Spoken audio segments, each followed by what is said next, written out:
to record and update the book of accounts. So kayo po ang magre-record ng ating mga transactions. Ano po? So yung duplicate copy ng ating official receipt ay ibibigay sa inyo ng mga treasurer sa bookkeeper. At si bookkeeper ang mag-e-encode o magsusulat sa libro ng kooperatiba. Okay? Provide assistance in the preparation of the reports on the financial condition and operations of the cooperative monthly, annually, or as may be prescribed by the Board of Directors and the General Assembly. So, ang dami namang pinapagawa ng director ng GA. Ayan. Sabi, preparation of the report. So, gagawa po kayo ng report sa Board of Directors na kasama ulit sa pagmimitingan. Ano po? Kada kailan na meeting ng board? Monthly. Kada kailan, anong meeting sa inyo? Every ano? Saturday o Sunday ng hapon, Biyernes ng umaga. Last Friday of the month. Last Friday of the month. Ayun ha, simpleng polisiya, sir. Napakit po niyo yung reporting sa ating meron po ba ang CDA na provide na template about sa report? Ayun. Meron ba? Meron bang pinoprovide na template ang CDA sa bookkeeper na report? Parang meron. Ano kaya yun, ma'am?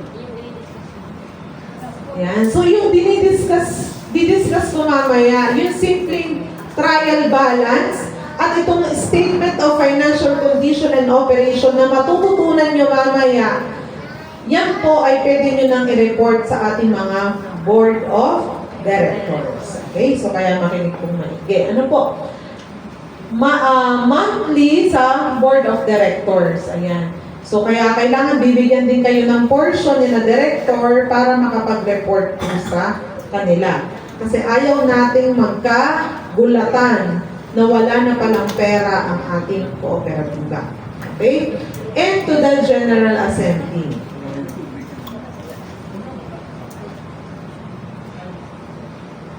Okay? Keep, maintain, and preserve all the book of accounts, documents, vouchers, contracts, and other records concerning the business of the cooperative, and make them available for auditing purposes to the chairman of the audit committee.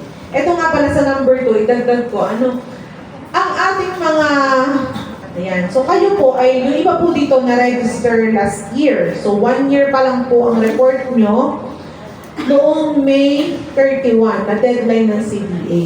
So maaari na ang AFS nyo, ang financial statements nyo ay prepared by the audit committee of your cooperative or your federation.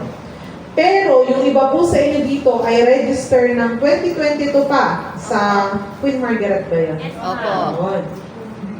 So ang report nyo ay dapat ay kumpleto na at prepared by Cooperative External Auditor. So pag sinabi natin Cooperative External Auditor, ito ay mga accountant, mga auditor na may mga special na training about sa cooperative accounting at sila po ang gagawa ng inyong mga AFS. So dati po, pinapayagan po namin na ang gagawa po ng AFS ng cooperative ay mga audit committee lang ng cooperative o ng federation. Pero ang daming mali. Sabi ng CDA ay bakit ganito? Parang ang daming mali sa AFS na gawa ng audit committee. Kaya nagbaba po ng pulisiya na kapag more than 1 year na ang report ng co-op, papagawa na kayo sa CEA o sa Cooperative External Auditor. Okay? Sa CEA, dito sa Quezon, dito ata sa Bundok Peninsula, wala. So, bababa pa kayo sa Bumaca, Lucena, yan. Pero ang kagandahan nito, pag ang isang accountant ay nagpa-accredit sa CDA, siya po ay national po ang accreditation. Ibig sabihin, pwede po kayong kumuha ng CEA sa, halimbawa ay sa Naga, o SEA sa Pampanga, sa Manila. Ano po, so national po ang accreditation. At ang report po ng mga cooperative ay ipapatatakan din sa BIR. Kailan ang deadline sa BIR? April 15. Which is ang mga private businesses. Kailan din ang deadline sa BIR? April 15. Si SEA, yung mga accountant ng co-op, ang mga auditor ng co-op, sina auditor, sila din po ang nagawa ng mga AFS ng mga private companies. AFS ni Centropen, gano'n. Lahat ang deadline nyo ay April 15. Ano po, so si bookkeeper, dapat po updated ang report niya sa libro para naman hindi mahirapan makagawa ng AFSC si auditor.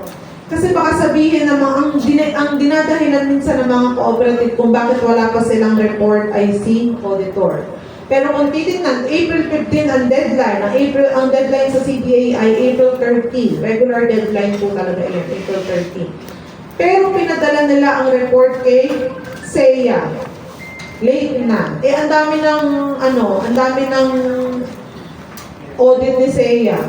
So, maiiwan talaga ang report nyo sa auditor or kay BIR. So, magkaka-penalty po kayo. So, anong gagawin yung technique? Yan. So, dapat ay si bookkeeper, updated lagi ang report nyo sa inyong libro. Okay. Pag sinabi natin micro-cooperative, ang asset nyo po ay ano? Below? Po? 3 million. Yan. Pag sinabi natin micro-cooperative, below 3 million. Pag sinabi natin small, 3 million and 15 million. Pag medium, 15 million and to 100. At large, 100 million and above. So sabi ni CDA, may polisiya sa CDA, pag ang kooperatiba ay micro-cooperative, 3 million and below, papayagan natin na ang record sa kanilang mga libro is at least late ng 1 linggo. Payagan natin ang micro. Kasi nga, ang tawag dito, yung wala pa silang empleyado, so payagan natin na ang records nila ay late na at least 1 week. So kung ngayon ay September 3, bilang tayo ng 7 days, kailangan yung before the 7th day, yun po yung kanilang naka-record sa kanilang libro. Pero sabi ng CDA, yung mga small, medium, large, yung mga malalaking cooperative, dahil yan ay sanay na sa operations ng co-op, dapat ay updated. Kung ano yung naka-record kahapon, dapat ay naka-record na sa, yung mga inoaral yung treasurer kahapon, dapat naka-record na sa libro ng cooperative. Okay, so yan ang second assignment nyo ha. Tingnan nyo yung libro ni bookkeeper kung ang naka-record ay at least 1 week. Ayan. So dapat ay, baka ang tingnan nyo, magulat kayo. Ang naka-record kay bookkeeper, transaction pa noong Abril o noong Mayo. So may problema ang inyong cooperative. Okay? Next, number 3. Keep, maintain, and preserve all the book of accounts, documents, voucher, etc. and make them available for auditing purposes to the chairman of the audit committee. So kaya nga po sila tinawag na bookkeeper. Siguro ang isa din sa mga katangian na pwede nating tingnan sa pipiliin nating bookkeeper is yung hindi ba, kumbaga sa ano yung burara, yung kung ano yung mga records aayusin niya ng ayos at ipe-preserve niya. Ayan. So sabi dito, to make them available for the auditing of our audit committee. Ayan, ang atin namang audit committee, kung talagang ayaw nyo ng surprise audit at may polisiya kayo ng proseso talaga, ayan. So pwede po kayong magbigay ng notification, ng letter, o kahit simpleng chat o message sa inyong mga kaibigang bookkeeper na ikaw ay i-audit namin sa ganap na alas 9 ng umaga sa darating na ganan. So, ihanda ang mga listahan ito. Simpleng ganon ay mahalaga na po sa inyong cooperative. Hindi kailangan ng Ingles ang mga transaksyon, ang mga salita nyo sa inyong cooperative, ang mga polisiya nyo, basta't nauunawaan ng inyong mga miyembro ng inyong kooperatiba ay mas maganda. Okay, so yan. I-audit ng mga audit committee ang libro ni bookkeeper. Titingnan nyo kung lahat ng naka-record sa OR, ano po, yung lahat na may official receipt ay naka-record sa libro. Kung lahat ng gastusin ay naka-record at iba pa. Okay? Perform such other duties as the BOD might require. So baka meron pa kayong iba pang responsibilidad. Ano po, na nilagay ng BOD po sa inyong mga bookkeeper. So titingnan nyo po yan. Accountant. Lahat ba kayo ay may accountant? Or lahat ba kayo ay may bookkeeper? Yan, lahat ba kayo may bookkeeper? No? So, sa cooperative, kung talagang walang may kakayanan, na mag-bookkeeper, pwede po kayong mag-hire ng mga freelance. For example, Monday to Friday, itong batang ito ay nagtatrabaho sa Lucena, sa accounting doon, sa isang negosyo doon. And then, day off niya ng Saturday, Sunday, so every Saturday, siya po ay nag-bookkeeper sa inyong cooperative. So, lahat ng transaction nyo, ngayong linggo, ay i-record ng ating bookkeeper. O baka naman kayo ay may mga anak, na medyo may knowledge sa accounting at may kakayang maglibro, baka pwede po nating pakiusapan. Actually dati, merong mga UAFS, talagang mga anak-anak po na accountant ng mga driver, may mga accountant na anak, sila po ang nagawa na AFS sa mga cooperative noon. Pero dahil ang sabi ay dapat ay accountant na talaga ng co-op, ay hindi na po sila nakapag-prepare. So yun, baka po may kakilala kayo na mga freelance na bookkeeper or baka pwedeng makisuyo na ilibro, may kaunting pasahod, baka po pwede po natin silang mapaglibro sa ating co-op. Yes, sir. If in case po na kooperatiba talaga ay wala pa po kapasidad na magbayad, kasi siyempre pagka freelance po siyempre magbayad pa rin naman. Yun po ba halimbawa, may board of director po kami na medyo may kaalam. Pwede po ba siya? Okay, for the meantime, pwede po. Tapos magkaroon talaga kayo ng bookkeeper na tuturuan ni director. Meron din po tayong policy, meron din po tayong program sa CBA, yung tinatawag nating Co-op Kapatid. Meron tayong isang Co-op Kapatid sa Parteng Laguna. May malaking cooperative, may mga empleyado, at may maliit na cooperative, small cooperative. Ayan, so pwede pong mag-co-op kapatid. Ibig sabihin, tutulungan ni big kapatid, si small kapatid sa mga transaksyon hanggang sa matutunan. So si bookkeeper, kung meron sa inyo na may hawak ng posisyon pero hindi siya ang bookkeeper, pwede po niyang magturo hanggang sa matuto po ang ating bookkeeper. Kami din po, talaga po kami ay nag-hire ng walang knowledge na bookkeeper. At paano matututo? Anong gagawin niyo? A-attend ng mga training. Meron akong kakilalang cooperative, 10 years, micro sila. Ano ang naging sekreto nila para lumaki? Sila po ay na-attend ng training. Masipag na umattend ng training. Lalo na po kayo. At kayo po ay CFIDP beneficiary. Attend lang po kayo ng attend ng training. Basta may sinabi si Ma'am Maraya na training, kayo po'y umattend. Lahat ba kayo dito tutulog? Yes, nandito tayo matulog. Para komportable naman po. At tayo magkasama-sama. So yan, pwede po sir, hanggang sa matuto po yung ating bookkeeper. Po? Kung gusto niya, bababa siya ulit ng posisyon as bookkeeper, as director, siya magiging bookkeeper. Sir. Gaya din, sabi ni Sir, as new co, sana may ma-assign dito sa area na kahit dito ulit sa Katanawan na accredited na city when it comes to Okay, so accredited.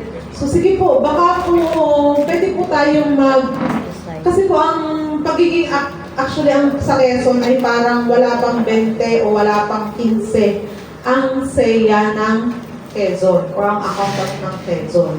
Ano po, kasi po bago po kayo maging accountant ng co-op, meron po kayong trainings. Parang 200, hindi naman 200, 120 hours plus 24 hours, 120 hours na training about accounting and then 24 hours na about cooperative accounting lang.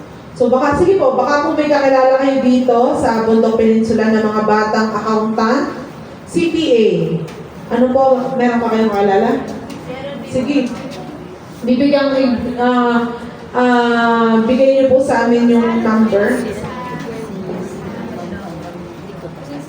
Unisan. Sige po, tutulungan po namin siya ma-accredit. Basta po unahin niya na makapag-training sa Board of Accountancy ng 120 hours. Okay? sana po pag na-accredit yung i-refer niya sa Oo, sige. Good yun. Opo, basta po siya ay certified public accountant. Opo, na gustong maglibro ng cooperative. Marami naman po tayo nagpapa-accredit lang, pero hindi naman pinapractice. Walang magiging kliyente.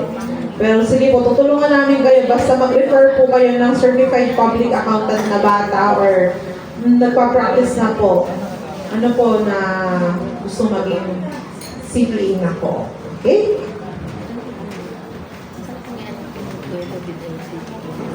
So, accountant, yun nga, pwede din pong freelance o mga empleyado ng, hindi siya empleyado ng cooperative. Magbibigay lang siya ng oras, na ilang oras sa ating cooperative. So, what is accounting? Ano nga ba ibig sabihin ng accounting? Accounting is a service activity. So kapag tayo ay nag-hire ng service ng ating mga accountant, ng ating mga SEA, ang ibinibigay po nila ay service activity. Yan. Its function is to provide quantitative information. Kaya nga po may AFS. Sila ang nagpapatunay na mayroon talagang 3 milyon piso sa Land Bank Katanawan. Yan. Primarily financial in nature about the economic entities that is intended to be useful in making economic decision. So, ang economic decision, ilang beses nyo po iyang maririnig sa ating training. Bakit? Kasi po, ang gamit ng inyong financial statements ay para sa ikauunlad sa pagdidesisyon ng ating mga board of directors. Kaya nga po, kada board meeting, pinapapunta si bookkeeper, si audit committee, at sinasabi kung ano ang AFS po natin o magkano ang balanse sa bawat account. Kasi yun po ang gagamitin ni director para mag-approve at mag-disapprove ng kanyang mga desisyon. Okay?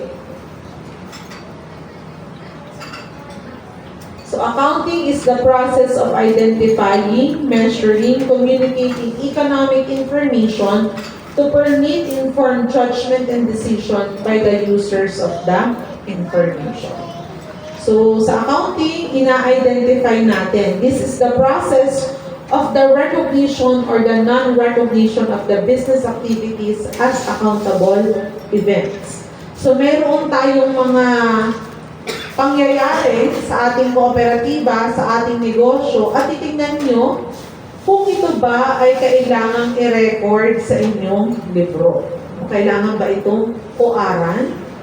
Yan. So, ang tawag dun ay identifying. Paano pag may pupunta sa inyong kliyente, tapos magkakanvas lang, wala pang transaction talaga. So, i-record nyo ba yun sa inyong libro? Hindi na. So, ang identify nyo is wala pang nangyayaring transaction sa inyong libro.